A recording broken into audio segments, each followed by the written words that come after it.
These are the gardening tasks we do in the vegetable garden and allotment.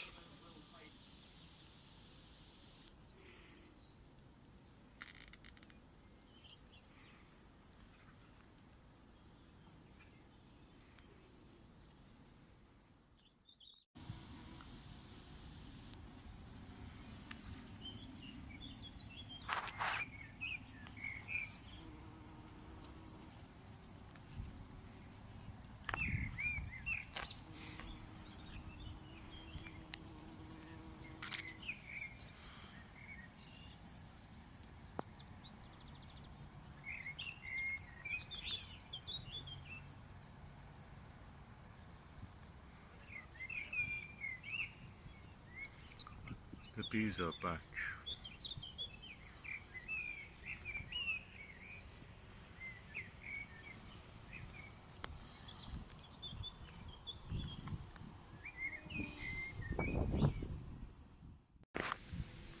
Yeah, the seed head flower has shaped in the sunflower.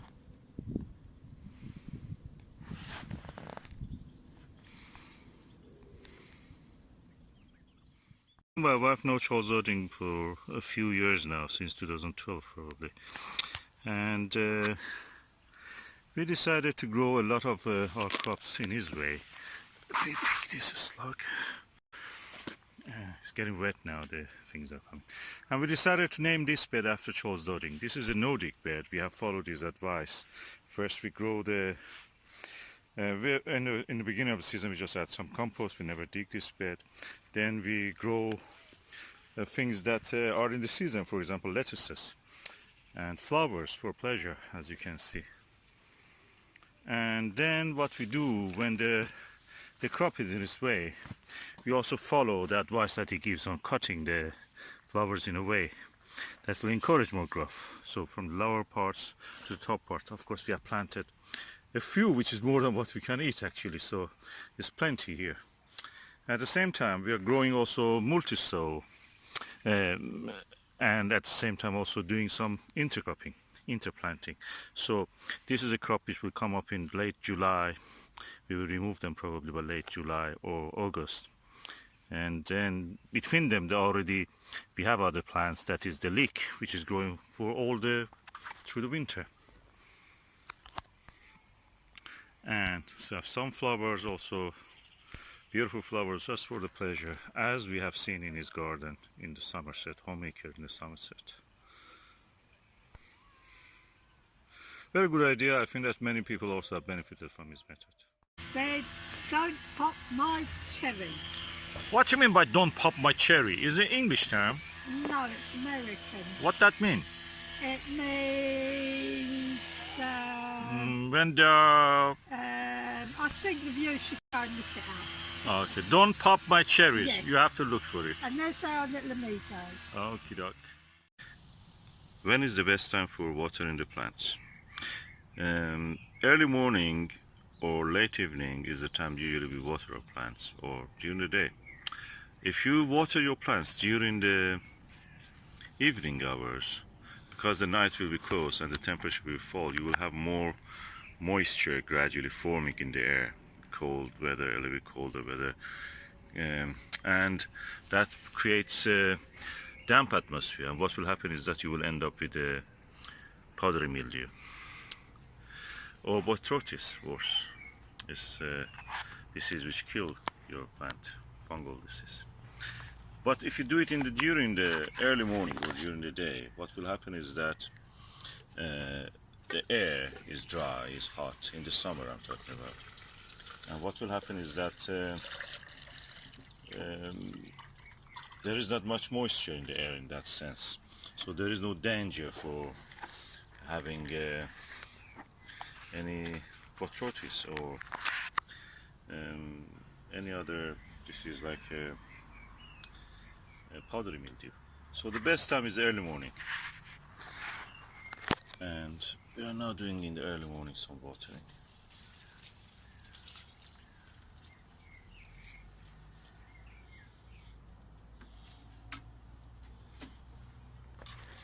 The temperature is now at the moment is 13 degrees. It will rise gradually, continuously. It's around 5 o'clock.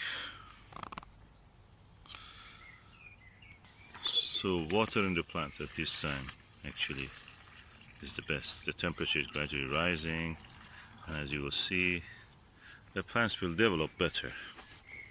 We'll have the time to absorb the moisture. At the same time, there is not much moisture in the air. Oh, by the way, this is my nursery bed, so I'm growing here with some spare tomatoes. Instead of having them in the pot, I have them in the ground. They don't grow big, hopefully. As you know, it's very hot in June and July now in this year, and we have a heat wave. The plants are suffering. At the same time, it takes a lot of time from us to water the plants. So what I'm doing is that this is a technique the old gardeners probably used it, but I saw a grow assist box grow water box with double X. They're using the same similar idea to deliver the water exactly to the roots. So what I'm doing, something similar to that, not exactly like that. I'm using bottles cut at the top, so we use it like a funnel. The depth of it at the soil, inside the soil, and just delivers the water to the roots. These are some of the cloches that we were using. These are just normal water bottles, water cooler bottles. And we use them as a clutch when we were growing the delicate plants like courgettes and pumpkins during the April and May when they were in the soil. Now I'm using this just, there is no use for them. At the moment we don't need them because they have enough heat. But I'm using it just to deliver the water the same way that I did with that bottle. I don't have enough bottle like that, so I'm using this until we have more water bottles like this. What I will do, I will dig a hole and just put this inside. There is lots of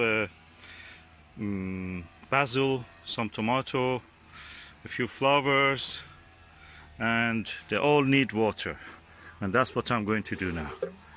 I'm going to deliver the water directly to the root.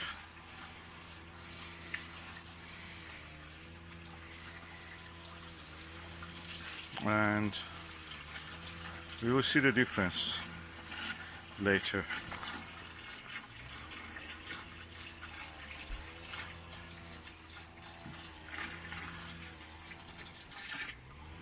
So these water bottles, I think they can take around 15 liter. No, sorry, not 15 liters. Yeah, 10 liters, easy. And it was full now by 7 liters. This watering can had 7 liter capacity. And now all the water has gone to the soil, as you see.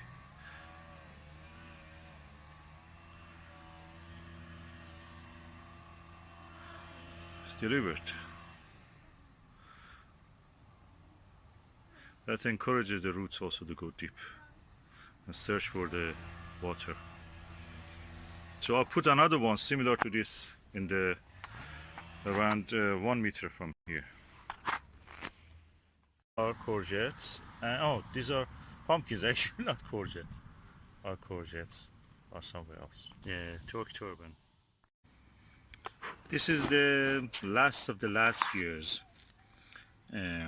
spinach. The variety's name is Medina. It's now gone to seed, and I've left it underground so I can harvest the seed and plant it in the August for the winter crop.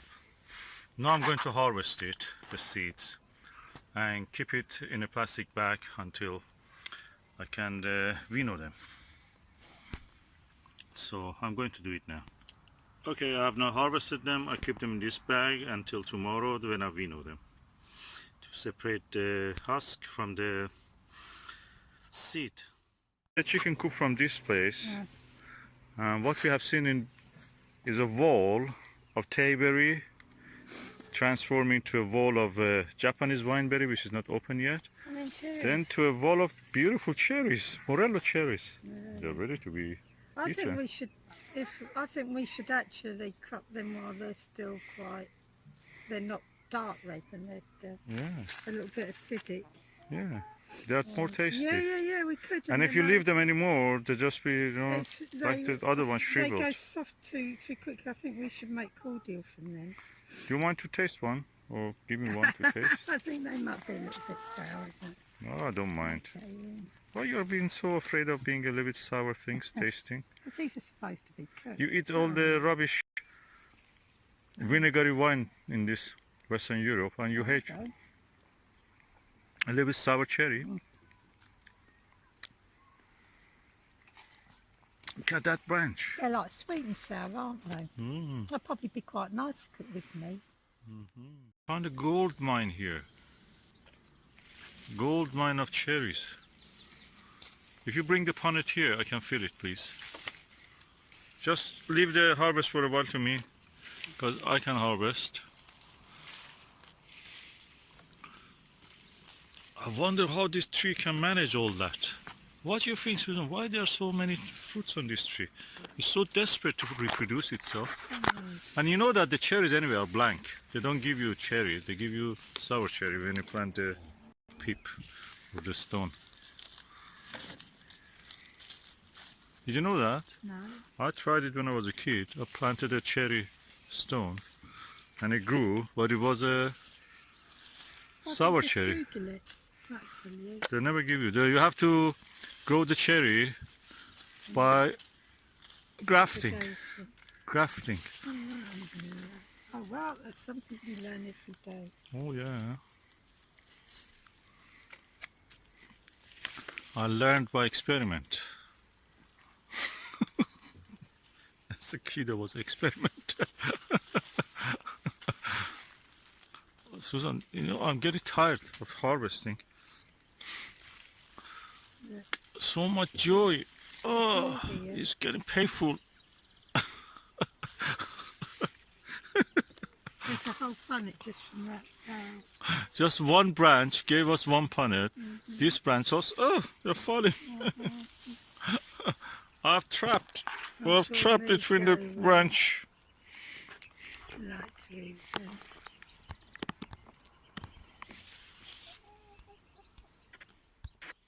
Drink of water in this hot weather, and I was looking at the beautiful harvest of cherries that we have. yeah.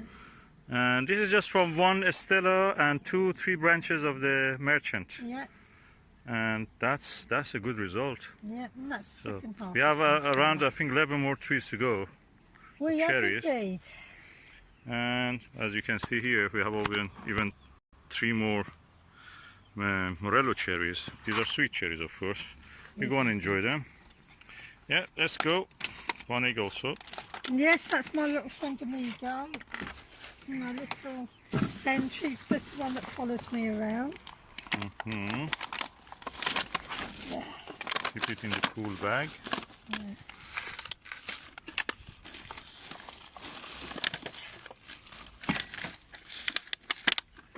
This one's first, yeah. This is why I prefer the ones with lids. Because you can stack them very much easier. Yeah, you can I stack put them like this fish Yeah, box, that's better. and then they weigh. Yeah. So this is the courgette for tonight's dinner. The end of it has really gone hard. The flower end. What is there? Oh, it's open seed. That's strange. Never seen like that. You have to investigate why the seed head is open. We are going to have a very hot summer, as we had in June and July, completely dry weather. So I saw that the local nursery sells the some cucumbers very cheap, 20 pence. About 12 of them. I planted a few of them in the Polytunnel. I dug a hole here, and I do the rest outdoors probably. The varieties are Telegraph and the Ridge.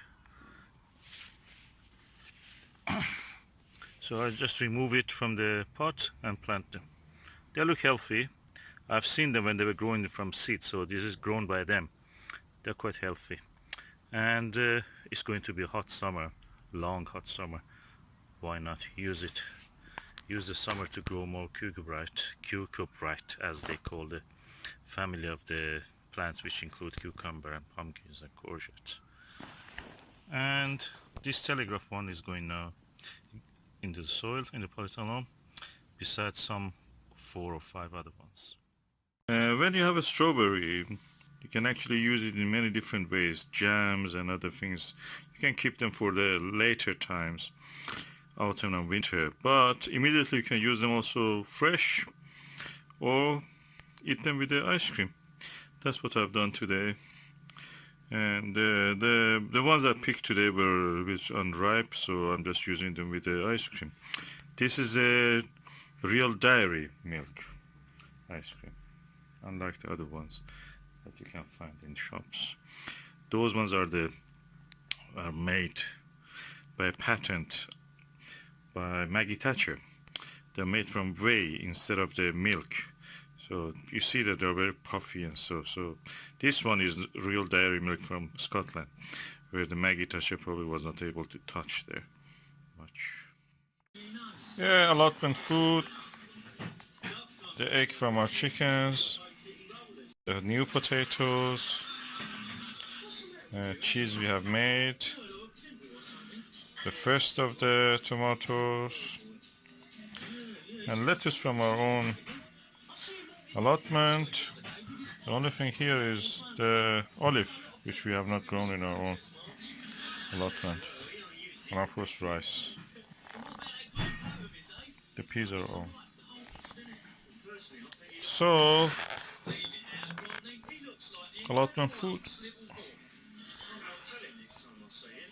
That's the best thing to show about the tour of an allotment. Allotment on a plate.